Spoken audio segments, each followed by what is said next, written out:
Hello and welcome back. Thanks for staying with us. You're watching WION The World. I'm Jyotsna Kumar. Let's begin with the headlines.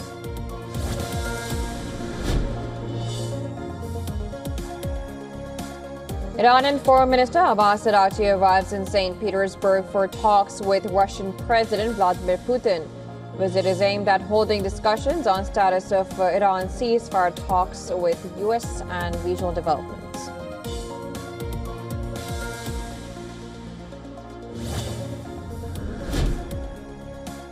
Iran has reportedly sent a proposal to the U.S. to reopen Strait of Hormuz, delaying nuclear talks to a later stage. And President Trump is expected to hold a Situation Room meeting with top officials on Iran on Monday.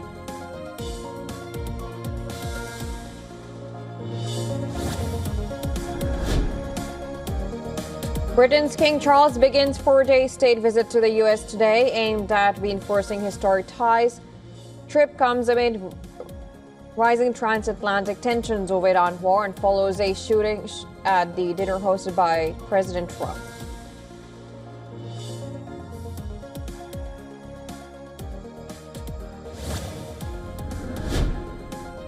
U.S. military strikes a suspected drug trafficking boat in Eastern Pacific, killing 3 people.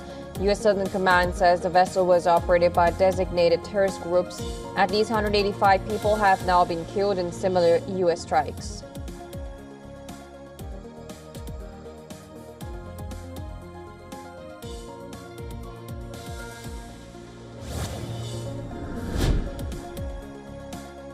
A magnitude 6.2 earthquake strikes Japan's northern island of Hokkaido at a depth of 83 kilometers. Authorities report no tsunami risk and damage or casualties are expected to be minimal due to the area's low population.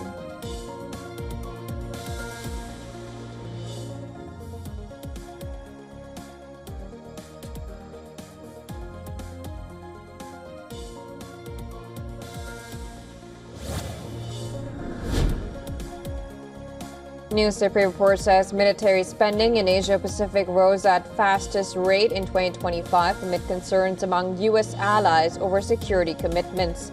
Spending reached $2.89 trillion, up 2.9% compared with 2024, despite a reduction by U.S.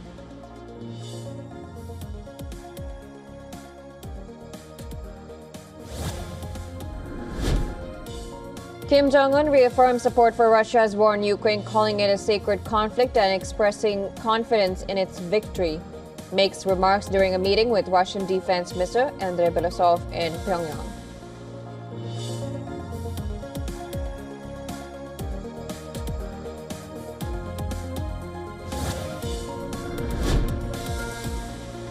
Indian benchmarks tracked a record-breaking performance of regional stocks to stall last week's deep losses. Sensex gained nearly 400 points at open, and Nifty started over 0.5% higher.